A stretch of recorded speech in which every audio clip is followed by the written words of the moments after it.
പ്രിയപ്പെട്ട പ്രേക്ഷകരെ 13 വർഷം മുമ്പ് ഇന്ത്യ വിഷൻ ചാനൽ വന്നൊരു വാർത്ത കൂടി ഒന്ന് ഞാൻ പ്രിയപ്പെട്ട പ്രേക്ഷകരുടെ ശ്രദ്ധ കൊണ്ടുവരികയാണ്. മഹിളാ കോൺഗ്രസ് സംസ്ഥാന നേതൃത്വ പരിശീലന ക്യാമ്പിലെ രാഷ്ട്രീയ പ്രമേയത്തിലാണ് ലീഗിനെതിരെയും ഭക്ഷ്യവകുപ്പിനെതിരെയും രൂക്ഷ വിമർശനം ഉന്നയിച്ചത്. നിലവിലെ ഭരണത്തിൽ ജാതിമത രാഷ്ട്രീയ ശക്തികൾ വേരൂർപ്പിക്കുകയാണെന്ന് രാഷ്ട്രീയ പ്രമേയം കുറ്റപ്പെടുത്തി. എയ്ഡഡ് സ്കൂൾ അനുവദിച്ച നടപടി, സർവകലാശാല ഭൂമിദാനം, സ്ത്രീകൾ പച്ച ബ്ലൗസ് അണിയണമെന്ന നിർദ്ദേശം, സ്മാർട്ട് സിറ്റി പരിപാടിയിൽ തൊപ്പിവെച്ച കുട്ടികൾ മാത്രം പങ്കെടുത്തതും വർഗീയതയായി മാത്രമേ കണക്കാക്കാൻ കഴിയൂ. വിവാദമായ ഈ തീരുമാനങ്ങളൊന്നും യാദൃച്ഛികമാണെന്ന് കണക്കാക്കാനാകില്ല. ലീഗ് മതേതര കക്ഷിയാണെന്ന് അംഗീകരിക്കുമ്പോൾ തന്നെ മിക്ക നടപടികളും ജനങ്ങൾക്കിടയിൽ അവിശ്വാസമുണ്ടാക്കിയെന്ന് മഹിളാ കോൺഗ്രസ് സംസ്ഥാന അധ്യക്ഷ ബിന്ദു കൃഷ്ണ പറഞ്ഞു. സമീപകാലത്ത് കേരള രാഷ്ട്രീയത്തിലും ഗവൺമെന്റിന്റെ ഭരണപരമായ നടപടികളിലും ഉണ്ടായ ഈ പരാമർശിക്കപ്പെട്ട പ്രശ്നങ്ങൾ പൊതുസമൂഹത്തിൽ ഇത്തരമൊരു ധാരണ ഉണ്ടാക്കാൻ ഉതകി. ഒരിക്കലും അത് ആശാസ്യമാണെന്ന് മഹിളാ കോൺഗ്രസ് കരുതുന്നില്ല. ടി.പി. സെൻകുമാർ, ഇതൊരു 13 വർഷം മുമ്പാണ്. ഇനി ഇങ്ങനെ ഒരു വിമർശനം കോൺഗ്രസിൽ നിന്ന് ഏതെങ്കിലും ഒരു നേതാവ് ഉയർത്തുമെന്ന് അങ്ങേക്ക് തോന്നുന്നു?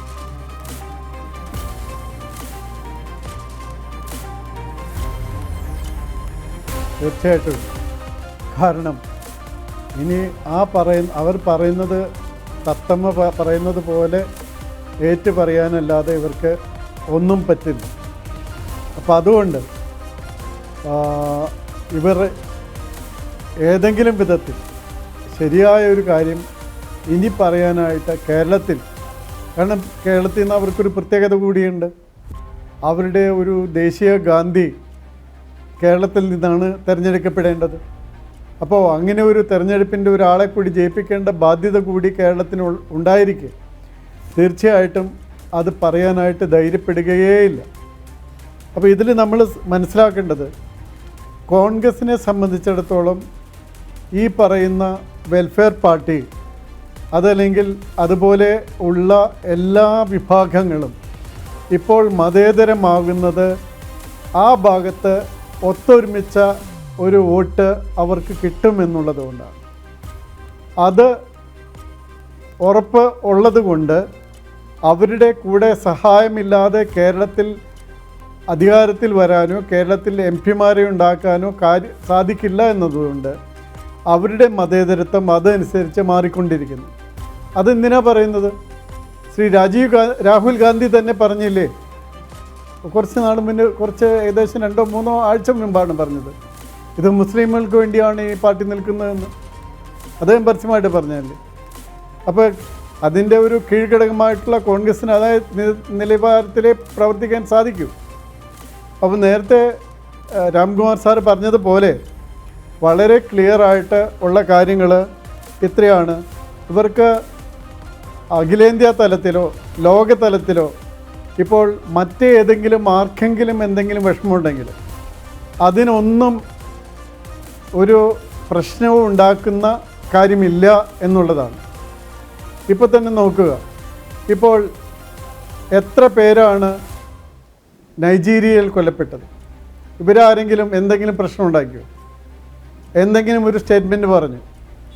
അതുപോലെ മറ്റ് നിരവധി സ്ഥലങ്ങളിൽ കൊല്ലപ്പെടുന്നുണ്ട്. അങ്ങനെ ഉണ്ടാകുന്ന സമയത്തൊന്നും ഒരു അക്ഷരം മിണ്ടാതിരിക്കുന്നത് അത് തികച്ചും ഒരു ഭാഗത്തേക്ക് വടക്കു നോക്കിയ യന്ത്രം പോലെ ഇരിക്കുന്ന ഒരു സ്വഭാവം ഉള്ളതുകൊണ്ടാണ്. അതിലേക്ക് ഇവർ വീണുപോയി. കാരണം ഇവരുടെ വോട്ടിംഗ് സ്ട്രെങ്ത്തിൻ്റെ വർധന അത് ഇവർക്ക് നന്നായിട്ട് മനസ്സിലാകുന്നുണ്ട്. ഇപ്പോൾ കുറച്ച് ദിവസം മുമ്പ് എറണാകുളത്തെ ഒരു കോൺഗ്രസ് ചെറിയ നേതാവായിരിക്കണം, അദ്ദേഹം ഇട്ട ഒരു വീഡിയോ ഉണ്ടായിരുന്നു. അതായത് പഹൽഗാം സംഭവത്തിന് ശേഷം അതിനുശേഷം ഓപ്പറേഷൻ സിന്ദൂർ നടത്തിയതിന് ശേഷമൊക്കെയുള്ള കാര്യങ്ങൾ വെച്ച് അദ്ദേഹം ഒരു പോസ്റ്റ് ഈ കോൺഗ്രസ്സുകാരുടെ വാട്സപ്പ് ഗ്രൂപ്പിലിടുകയും അവിടുത്തെ ജില്ലാ പ്രസിഡന്റ് ഷിയാസ് അത് പാടില്ല എന്ന് പറയുകയും ചെയ്ത കാര്യം തീർച്ചയായും അത് ഞങ്ങളുടെ ചീഫ് എഡിറ്റർ പ്രദീപ് പിള്ളയ്ക്ക് നൽകിയ അഭിമുഖത്തിലാണ് അദ്ദേഹം അത് തുറന്നു പറയുന്നത്. അദ്ദേഹം ചോദിച്ചു അങ്ങനെ ആ കാര്യങ്ങൾ അതെ അപ്പോൾ അത് ക്ലിയർ അല്ലേ? അപ്പോൾ അങ്ങനെയൊക്കെയുള്ള സ്ഥിതിയിലേക്ക് കേരളത്തിലെ കോൺഗ്രസിനെ കൊണ്ടുപോകുന്നതിന് വളരെ ഭംഗിയായിട്ട് ശ്രീ സതീശന് സാധിക്കുന്നുണ്ട്. പക്ഷെ ഞാൻ ഇത്രയേ പറയുന്നുള്ളൂ. എനിക്ക് ഇതിൽ പറയാനുള്ളത്, ഇപ്പോൾ ഇതേപോലുള്ള സംഭവങ്ങൾ ഉണ്ടാകുന്ന സമയത്ത് എപ്പോഴായാലും, ഇപ്പോൾ പാലക്കാട് ഉണ്ടായ കരോളിനുണ്ടായ അറ്റാക്കിനെ സംബന്ധിക്കുന്ന എല്ലാ കാര്യങ്ങളും വരുമ്പോഴും അത് എപ്പോഴും ഒരു ഹൈന്ദവ വിഭാഗത്തിൻ്റെ പേരിൽ മാത്രം കുറ്റപ്പെടുത്തുക, ആ ബാക്കി വിഭാഗങ്ങൾക്കൊന്നും കുറ്റമില്ല എന്ന് പറയുക, ഇതുപോലെ ലോകത്തുണ്ടാകുന്ന എല്ലാ സംഭവങ്ങളിലും നമ്മൾ കുറ്റം കാണുന്നത്, അതായത് വി.ഡി. സതീശൻ കുറ്റം കാണുന്നത് ഒരു വിഭാഗത്തിന് മാത്രമാണ്. അത് എന്തുകൊണ്ട് സംഭവിക്കുന്നു എന്ന് വെച്ചാൽ, മറ്റ് വിഭാഗങ്ങൾ ഒരുമിച്ച് നിന്ന് അദ്ദേഹത്തിന് പാഠം പഠിപ്പിക്കാനായിട്ട് തയ്യാറാകുന്നില്ല എന്നുള്ളത് കൊണ്ടാണ്. എനിക്കിതിനുള്ള ഒറ്റ ഉത്തരവേ ഉള്ളൂ. ഇത് വി.ഡി. സതീശൻ ഇപ്പോൾ പറഞ്ഞതുപോലെ അവിടെയുള്ള NSSഉം SNDPയും ഒരുമിച്ച് വിചാരിച്ചാൽ സാധിക്കുന്ന കാര്യമുള്ളൂ അവിടെ. പക്ഷെ അവരതിന് വിചാരിക്കണം. അതാണ് ഇതിനുള്ള മറുപടിയായിട്ട് വരുന്നത്. അവർക്ക് വിചാരിച്ചാൽ, ഇപ്പോൾ NSS പ്രസിഡൻറ്റിനെ പറ്റിയും അദ്ദേഹം പറഞ്ഞിരുന്നു. അപ്പോൾ ഞാൻ ഇവരുടെ പുറകെ പോകുന്ന ആളല്ല, എങ്കിലും ഞാൻ പറയുകയാണ്. അപ്പോൾ അങ്ങനെയൊക്കെ പറയാൻ ധൈര്യം കിട്ടുന്നത് എന്താണെന്ന് വെച്ചാൽ, അതേസമയം മറ്റൊരു സമുദായത്തിൽ എനിക്ക് തോന്നുന്നു ഡോക്ടർ ആരിഫ് ഹുസൈൻ ഒരു കാര്യം മറന്നുപോയി, ചെകന്നൂർ മൗലവിയുടെ കാര്യം. ഈ ചെകന്നൂർ മൗലവി എനിക്ക് തോന്നുന്നു അദ്ദേഹത്തിൻ്റെയൊക്കെ വളരെ ചെറുപ്പത്തിലായിരിക്കണം അദ്ദേഹം കൊല്ലപ്പെട്ടത്, അതുകൊണ്ടായിരിക്കും ഓർമ്മ വരാതിരുന്നത്. അപ്പോൾ അങ്ങനെയുള്ള സംഭവങ്ങൾ ഉണ്ടായ കാര്യത്തിനൊന്നും ശ്രീ വി.ഡി. സതീശന് യാതൊരു വിഷമവുമില്ല, അതിനെപ്പറ്റി പറയാനായിട്ട് യാതൊരു തയ്യാറെടുപ്പുമില്ല. അപ്പോൾ അതുകൊണ്ട് നമ്മൾ മനസ്സിലാക്കേണ്ടതെന്ന് വെച്ചാൽ, ഇത് ഒരു ഘട്ടം കഴിഞ്ഞിരിക്കുന്നു.